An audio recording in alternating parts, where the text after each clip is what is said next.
खून बहने संबंधी वंशानुगत गड़बड़ी गंभीर स्थिति है जिसका प्रभाव दुनिया भर में लाखों पुरुषों, महिलाओं और बच्चों, उनके परिवारों और उनके समाज पर पड़ता है। इस वीडियो से हम खून बहने से जुड़ी गड़बड़ियों के भिन्न रूपों के बारे में जानेंगे।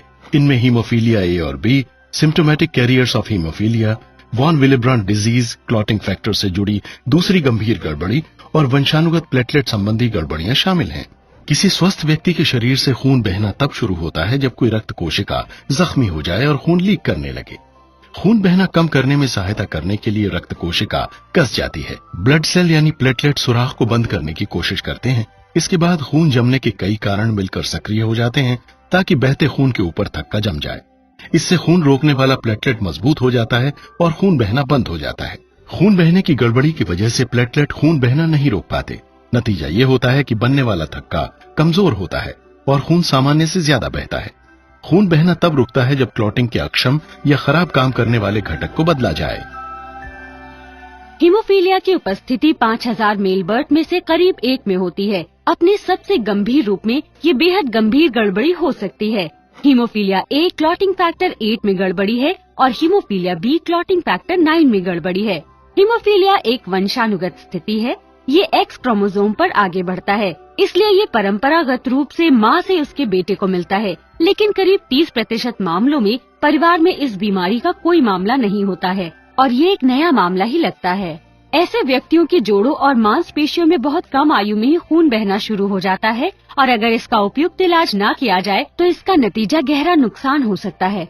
इस समय हीमोफीलिया का कोई इलाज नहीं है, लेकिन इसका बहुत अच्छा उपचार उपलब्ध है जो अनुपस्थित क्लॉटिंग फैक्टर की जगह ले लेता है। पर गंभीर हीमोफीलिया के शिकार 75% लोगों की पहुंच उपयुक्त उपचार तक नहीं है। हीमोफीलिया का मेरे शरीर पर काफी गंभीर असर था। मैं 24 साल का हूँ और मुझे घुटना बदलवाने की जरूरत है। मेरे शरीर के कुछ हिस्सों में बहुत ज्यादा आर्थराइटिस है। इसका असर जोड़ों पर भी है, इसलिए कभी कभी मुझे काफी दर्द झेलना पड़ता है। अपने दैनिक जीवन में हीमोफीलिया की देखभाल करने के लिए मुझे सही खाना, व्यायाम करने की आवश्यकता है। मुझे अपना फैक्टर कंसंट्रेट लेना होता है और अपनी सीमा का ध्यान रखना पड़ता है। इसके अलावा नियमित रूप से हीमोफीलिया उपचार केंद्र जाना पड़ता है। लेकिन इसके बावजूद मैं काफी सामान्य जीवन जीता हूँ।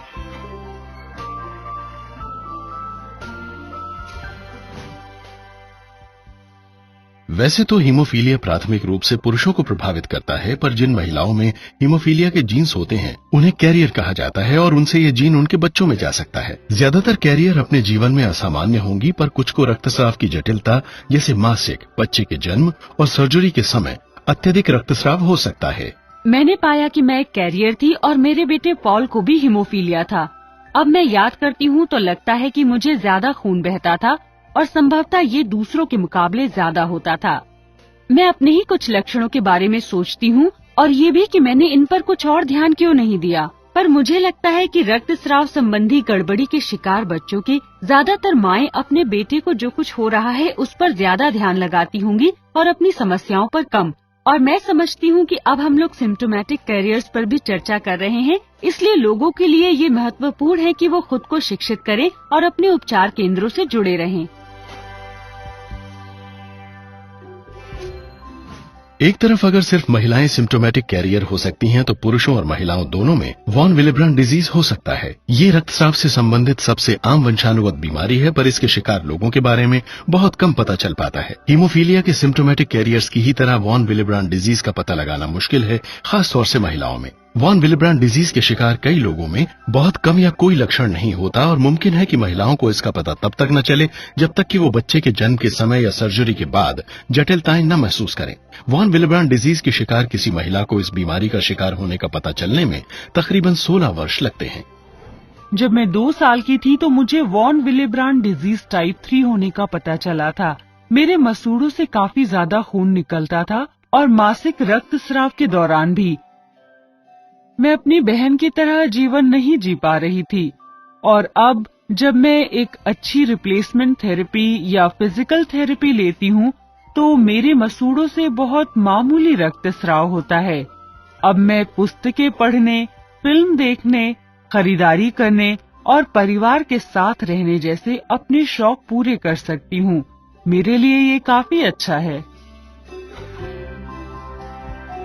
रेयर क्लॉटिंग फैक्टर डेफिशिएंसी रक्तस्राव से संबंधित गड़बड़ी है जिसके शिकार लोगों में या तो ये चीजें होती नहीं या ठीक से काम नहीं कर रही होती। इनके बारे में जानकारी कम है क्योंकि पिछले 40 साल में ऐसे बहुत मामले नहीं मिले हैं।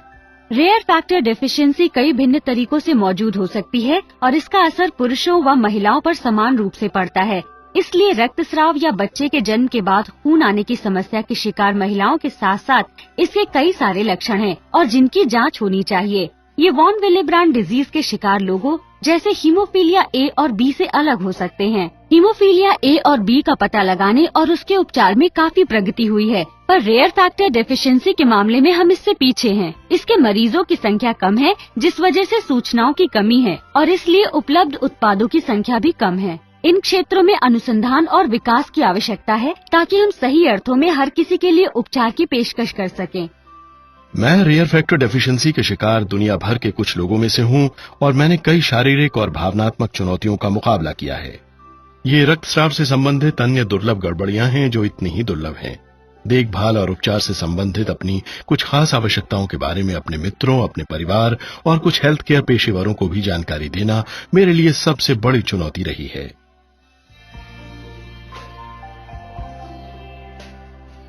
जिन लोगों को प्लेटलेट की गड़बड़ी होती है वो मामूली जख्म से बहने वाले खून को भी नहीं रोक सकते और त्वचा में खरोच से भी उन्हें गंभीर समस्या हो सकती है। किसी भी तरह खून निकलने लगे जो जीवन के शुरू में अक्सर होता ही है तो उसे नियंत्रित करना बहुत मुश्किल हो सकता है। प्लेटलेट की गड़बड़ी के कारण जिन लोगों को खून बहने की समस्या है उन्हें प्लेटलेट ट्रांसफ्यूजन की आवश्यकता हो सकती है और दुनिया के कुछ हिस्सों में ये एक मुश्किल काम है। इस गड़बड़ी के शिकार लोगों की सहायता के लिए दूसरे तरीकों की तलाश की आवश्यकता है ताकि उनके शरीर से खून बहना रोका जा सके। रक्तस्राव से जुड़ी गड़बड़ी गंभीर होती है और जानलेवा हो सकती है, पर ऐसे मामलों की देखभाल के इस क्षेत्र में हुई प्रगति जिसमें व्यापक देखभाल और फैक्टर रिप्लेसमेंट थेरेपी शामिल है की बदौलत लोग ज्यादा समय तक जीवित रह सकते हैं और उनका जीवन पहले के मुकाबले बेहतर होता है। हालांकि इस गड़बड़ी के शिकार काफी लोग उपयुक्त देखभाल हासिल नहीं कर पाते हैं। खून बहने की गड़बड़ी के शिकार लोगों के लिए अंतिम लक्ष्य उसका इलाज पाना है। हमें ये सुनिश्चित करने में चौकस रहना चाहिए कि हम सबकी जिंदगी का स्तर बहुत ऊंचा रहे, न सिर्फ मेरा बल्कि पूरी दुनिया के लोगों का। वर्ल्ड फेडरेशन ऑफ हीमोफीलिया का मिशन खून बहने की वंशानुगत गड़बड़ी के शिकार लोगों के लिए उच्च स्तर की देखभाल और उपचार लाना है। दुनिया भर में वो चाहे जहाँ कहीं भी रहे हों, हम सब मिलकर काम करें तो ऐसा कर सकते हैं। इनमें मरीज संगठन, गड़बड़ी के शिकार लोग और सभी हेल्थ केयर शामिल हैं। इस तरह हम लोग सही अर्थों में हर किसी के लिए उपचार ला सकेंगे। अतिरिक्त जानकारी के लिए wfh.org/WHD पर आइए और जानिए कि आप कैसे उन लोगों की सहायता कर सकते हैं जो रक्तस्राव संबंधी गड़बड़ी के शिकार हैं।